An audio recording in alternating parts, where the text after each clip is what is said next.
Minha gente, segunda-feira, 10 de julho de 2023, um alô para o pessoal de Conceição do Coité, onde o Estúdio 8 TV retransmite nosso programa, e ficamos sabendo que, comprovando, né, que a gente já meio que sabia, e além do mais, de qualquer maneira, vai continuar sempre sendo uma questão de opinião, mas, enfim, escapamos por pouco de um golpe, só quem não quer ver, não vê, né? Que tudo se configurava para quererem dar um golpe aqui no Brasil. Agora havia o receio. E escapamos justamente porque não houve unanimidade dos generais, mas tinha muita gente gostando da ideia, muita gente querendo.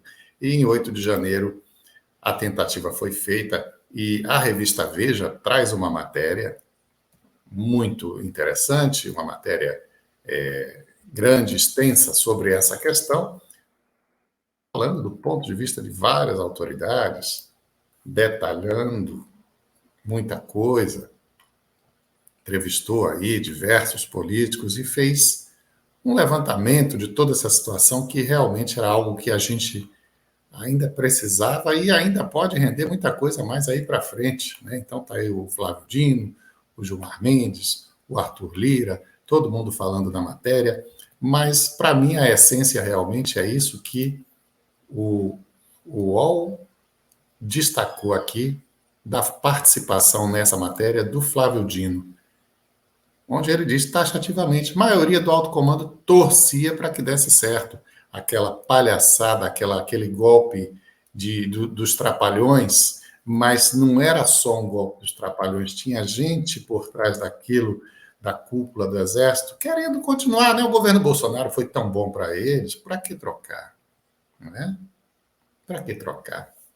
Então, se aquele horror desse certo, melhor, né? Para quem estava por cima, lá no bem bom, desfrutando, como estavam os militares do Brasil naquele momento, como fazem a vida inteira, mas especialmente nesse governo Bolsonaro, estavam deitando e rolando, né? Então, o Flávio Dino diz: o Exército estava dividido entre bolsonaristas golpistas e bolsonaristas legalistas, mas sempre bolsonaristas. E é isso.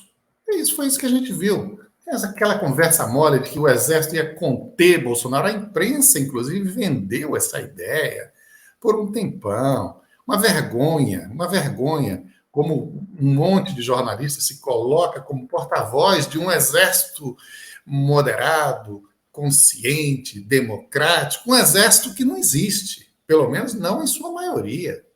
A história do Exército brasileiro é uma história de golpismo. E eles acham que são melhores do que o restante da sociedade e que a sociedade tem que ser tutelada por eles. Se a coisa não está boa, vamos lá, vamos salvar, vamos resolver. Né? Se tivessem resolvido depois de tantas vezes que tomaram o poder, hoje o país seria uma coisa melhor do que o que ele é, né? Mas não. O Brasil é isso que é também por culpa do Exército, que tantas vezes esteve no poder.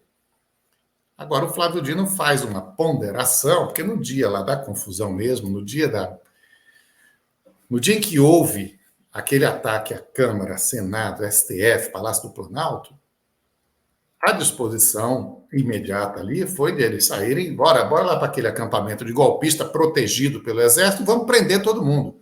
Mas o Exército, ora, se tinha muitos dos seus lá, né, seus parentes, etc., não vai entrar ninguém aqui. E rolou uma confusão, né? E vai, não vai, mas hoje o Flávio Dino admite, e eu também acho que é o melhor,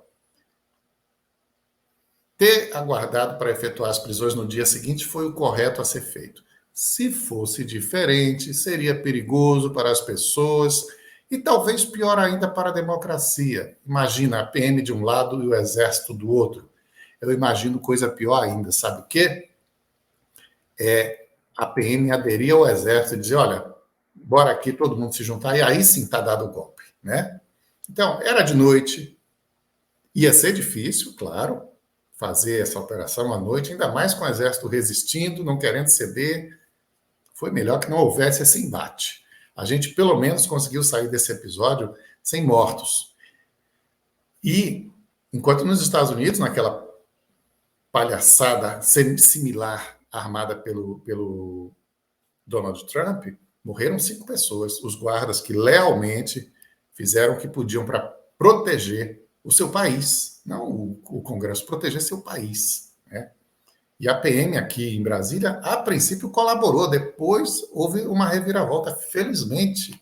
Imagina se eles tivessem deixado aquilo prosseguir indefinidamente, né? Agora, quem pagou caro, caríssimo, pagando, inclusive, talvez mais do que deveria pagar, foram as pessoas que invadiram lá, né? Invadiram, estão pagando um preço altíssimo, mais de 200 ainda estão presos, e os que saíram da cadeia estão processados, estão marcados, estão com a vida complicada. Muitos, inclusive, antes até de acontecer a intervenção de polícia, de prisão, etc., já estavam com suas vidas destruídas, porque perderam emprego em nome dessa estupidez, perderam família, perderam casamento, uma loucura insuflada por gente que ainda está por aí, muita gente aí no poder, com mandatos. O grande orquestrador de tudo isso, o presidente da República, está cada dia mais desprestigiado, mas ninguém pode contar que ele realmente vai desaparecer, não, politicamente. Ele está tentando aí agora, tentou esvaziar o governador de São Paulo, que é um sujeito que se comporta de um modo muito mais decente, mas não deu certo para ele. Mas o governador de São Paulo também fica ali pisando em ovos porque não quer perder o voto do bolsonarismo. Político vive do voto. Agora, tem um aspecto muito importante que é preciso também ser bastante ressaltado, estudado, regulamentado, disciplinado, que é isso daqui. A ABIN afirma para a CPI que influenciadores digitais incitaram e lucraram com 8 de janeiro. Ora, gente, 2 coisas que acontecem nesse processo da internet: fama e dinheiro. O cara está ficando famoso. Quanto mais radical ele é, mais ele chama atenção, né? E mais gente vem ver, e mais gente fica exaltando, porque quer ver a coisa assim, a emoção tomar conta. E o cara, além de tudo, ganha dinheiro fazendo isso. Porque se tem mais gente participando, se tem mais gente assistindo, ele é remunerado pelos sites. E aí foi o que rolou. Um monte de gente. A ABIN, a Agência Brasileira de Inteligência, disse no relatório entregue para a CPI que, ainda que indivíduos com esse perfil, esses que ficam incitando, geralmente não participem de ações com maior grau de violência, sua função é essencial para incitar outras pessoas. Claro. Diz aqui, talvez nem esteja correta essa informação, porque há muita especulação também, sem se ter muita certeza. Não sei se eles estão baseados em dados reais fornecidos pelos aplicativos, pelos sites, pelas redes sociais. Mas o canal desativado de um vereador desses que fica botando fogo no negócio, um vereador de Planaltina de Goiás, Genival Fagundes, disse que recebeu 135 mil do YouTube até ser desativado. Não é pouco dinheiro, não. E tem a fama que leva o cara para ser eleito depois um deputado, um vereador, alguma coisa. Então, esse é um aspecto muito, muito sério dessa questão. Essa invasão, muitos transmitiram em tempo real. E foi organizada pelas redes sociais. Todo mundo estava falando disso, todo mundo sabia. E eles, as autoridades, inclusive, sendo negligentes em relação a isso, talvez porque havia cumplicidade em meio a essas autoridades militares, com toda essa armação que estava sendo feita para destruir, para acabar com a democracia do Brasil.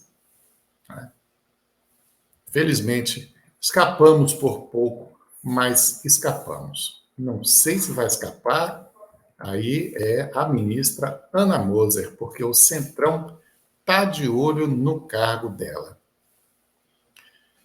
E já está rolando uma campanha. Desde ontem no Twitter, o pessoal ficou fazendo uma campanha para levantar a bola da Ana Moser. Ana Moser fica. É uma campanha contra o Centrão. Mas o Centrão, como tinha poder no governo Bolsonaro, tem também poder no governo Lula. Por quê? Porque tem os votos. A coisa é diferente no governo Lula, porque primeiro você tem o próprio governante em si, é um político de mão cheia que sabe fazer política, mas não faz o que ele quer e o que ele bem quer, entende? Ele tem que respeitar determinados parâmetros. E o Arthur Lira tem a faca e o queijo na mão. Não dá para negar isso. Então, com o Bolsonaro foi assim: olha, eu estou perdido mesmo aqui, eu não quero nada, Arthur Lira, você comanda lá, é só me garantir que não vai ter impeachment. E toca o barco. E foi isso que foi feito. O Lula não pode assumir essa postura, né? O Lula tem que levar adiante um projeto de governo. Foi eleito dentro dessa expectativa. Tem expectativas, não me venha dizer que não pensa em reeleição, porque pensa, e por aí vai. Agora, ele não pode pegar, dar um chute no centrão e dizer: ah, não quero saber de vocês. Não é assim que funciona em política. E felizmente não é assim. Porque não sendo assim, não sendo na base da negociação, é ditadura. Eu mando aqui porque eu tenho autoridade, e se você quiser me contestar, vai preso. Ou vai para o paredão, como acontece aí nas ditaduras de esquerda e de direita pelo mundo afora. Porém, é preciso ir com calma, né? O governo, o presidente Lula, por mais prestígio, por mais que tenha também aquela desenvoltura política, por mais conversa fiada que tenha, mas ele não pode mandar e fazer tudo do jeito que ele bem quiser entender. Tem limites para isso. Embora às vezes eles não gostem muito de respeitar certos limites, gostariam, na verdade, de não respeitar certos limites, mas tem limites. Aí tem essas besteiras assim, olha, governador da Bahia assina decreto concedendo medalha a si mesmo. Que coisa feia. Mas isso aí é só um ridículo.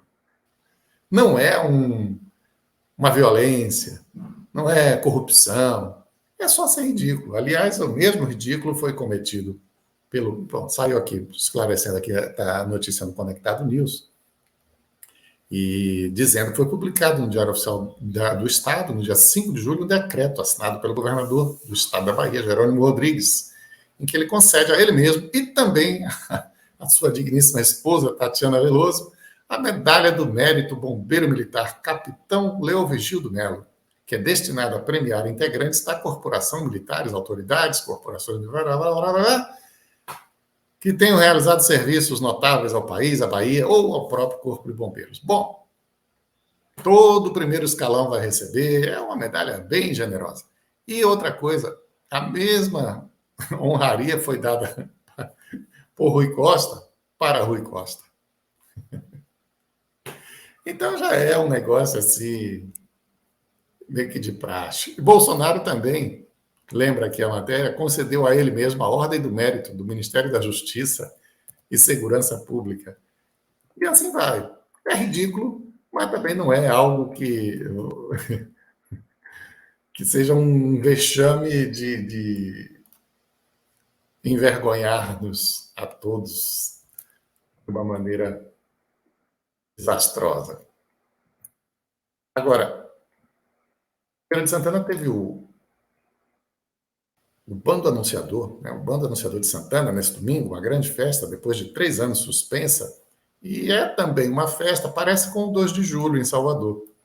Os políticos se amarram em ir lá, eles têm que comparecer para aparecer.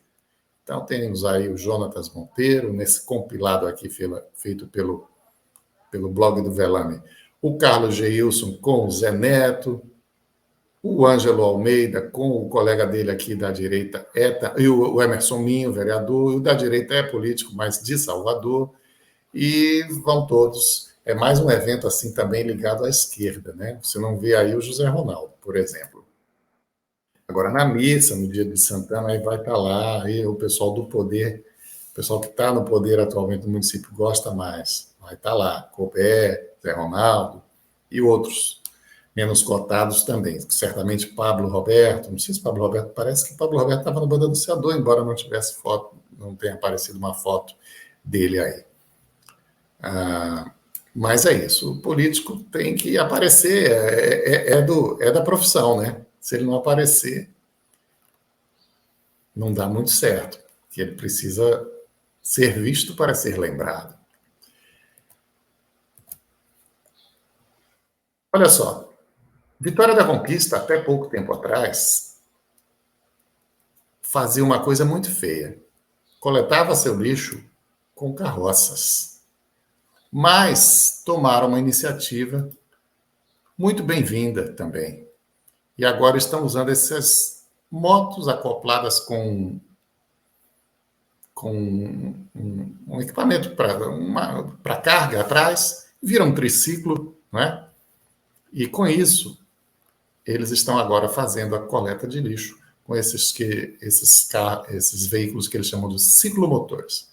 Estão agora há 2 meses fazendo esses ciclomotores, também em consideração a proteção dos animais. Havia um protesto das pessoas, havia um incômodo da comunidade com aqueles animais puxando carroças para recolher o lixo.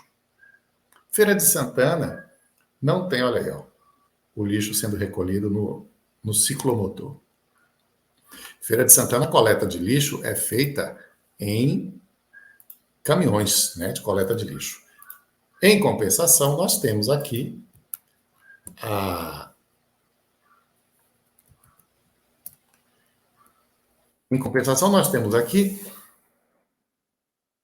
os carroceiros que atuam pela cidade, né? E os animais maltratados, são centenas de carroceiros. Os carroceiros ganham pouco, é um subemprego, é uma sobrevivência ali, que eles vão para a rua aventurar se conseguem um serviço naquele dia, para ganhar 20, 30, 50 reais, um pouco mais, um pouco menos, porque é um pouquinho aqui, mais um monte ali, e o animal vai sendo sacrificado, o animal é maltratado, muitas vezes os animais ficam aí pela rua, as pessoas veem, todos sabemos como isso acontece, né, realmente, de fato, na cidade, e ainda tem um problema ambiental, que é grave. Por exemplo, aqui, ó, a prefeitura deu conta aqui na semana passada de que 60 veículos foram pegos praticando descarte irregular, num período de 3 meses. Agora, esse descarte irregular, esse jogar entulho, lixo nos lugares que estão registrados aí e são frequentes na cidade, ele é praticado também pelos carroceiros. Os carroceiros pegam o lixo na porta das casas das pessoas, o entulho, e levam para o lugar que eles bem querem, entende? Às vezes até dentro de riachos, e jogam ali.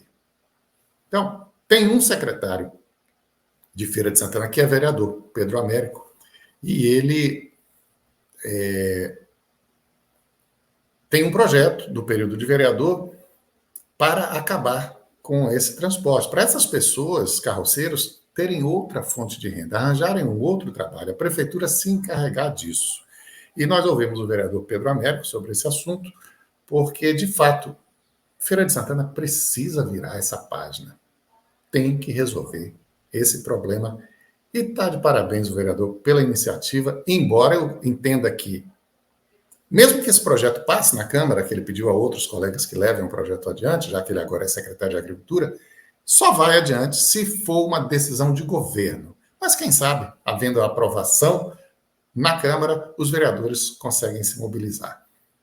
Os vereadores não, o município, o prefeito se sensibilizar e levar adiante esse projeto. Vamos torcer, porque, com certeza, isso é o certo a fazer e faz muito bem o vereador Pedro Américo em percorrer esse caminho. E, com a entrevista dele, nós encerraremos o programa de hoje. Um abraço para você, obrigado e até amanhã.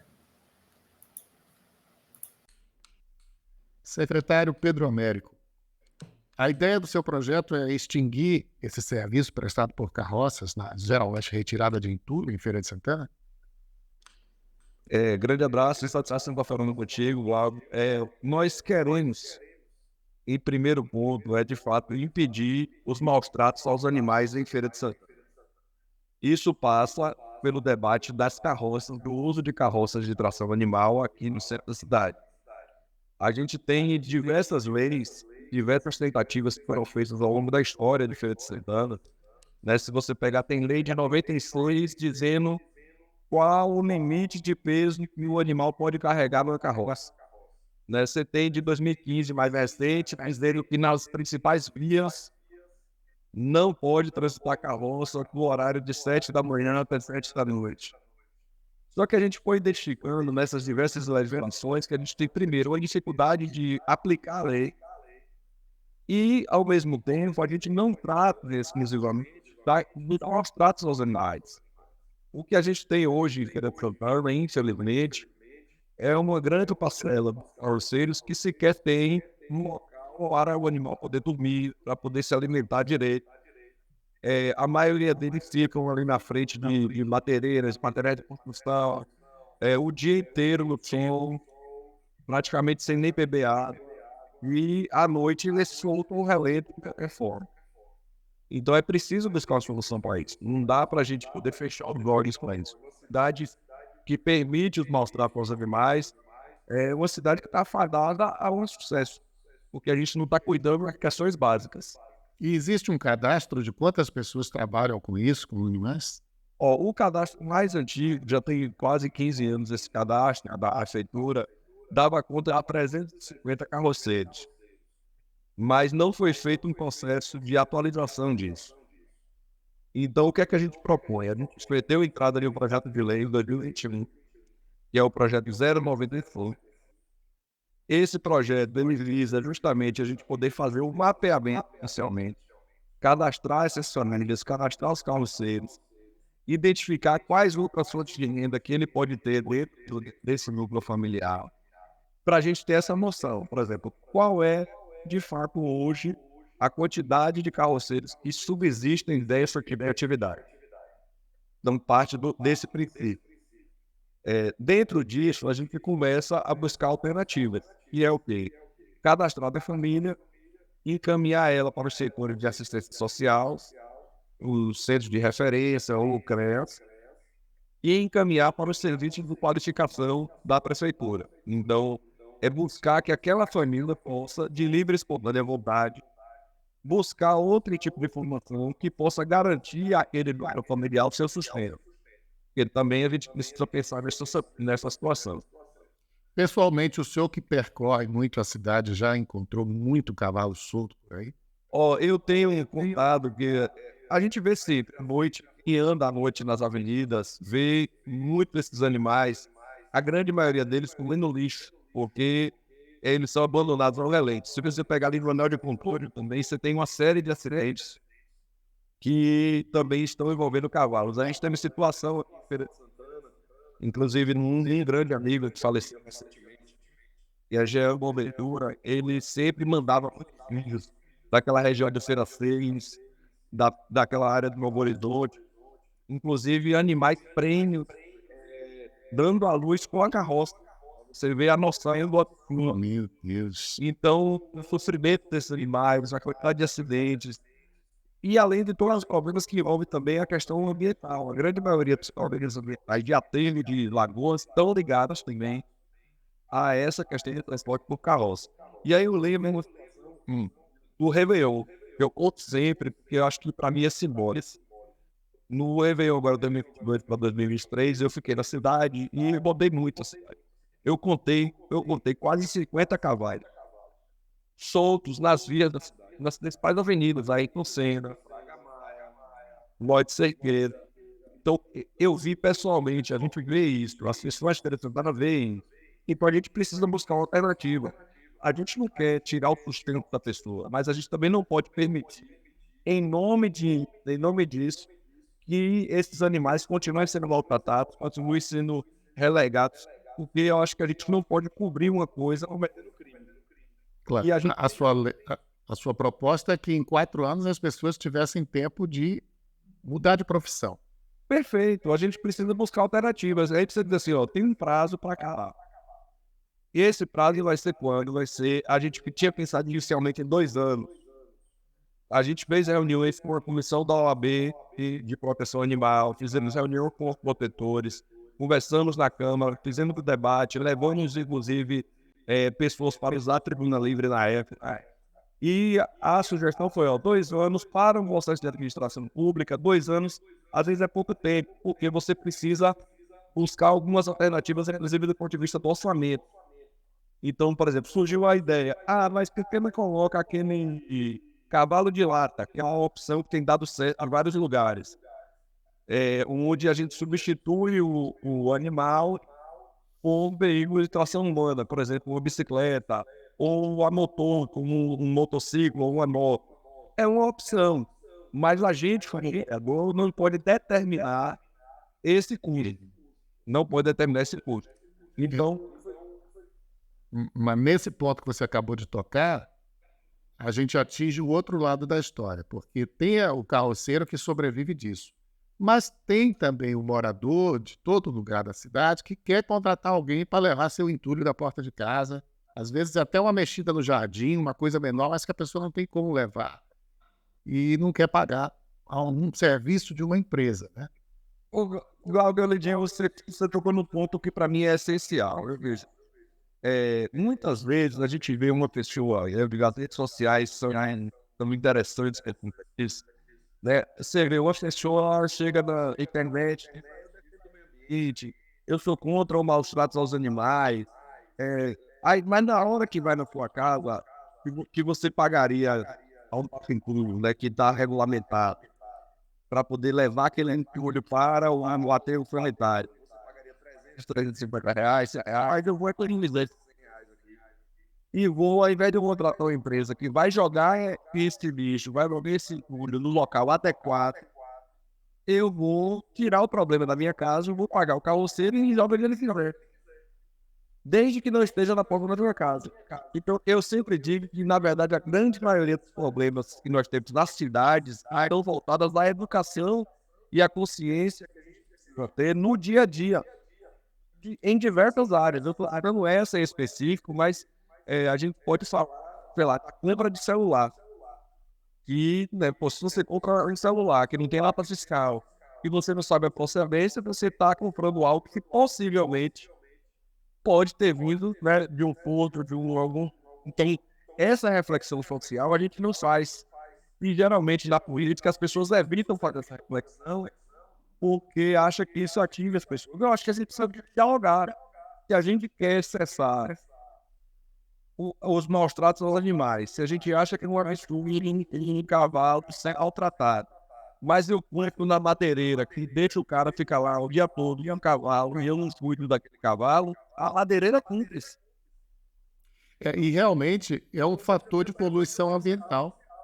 É um fator de poluição ambiental muito grande o serviço dos carroceiros em Feira de Santana, porque eles pegam onde for e jogam aí, às vezes até assoreando um riacho desses. E direto, a gente vê isso mesmo. Mas só uma coisa... diga. Nós temos um problema ambiental, que é central.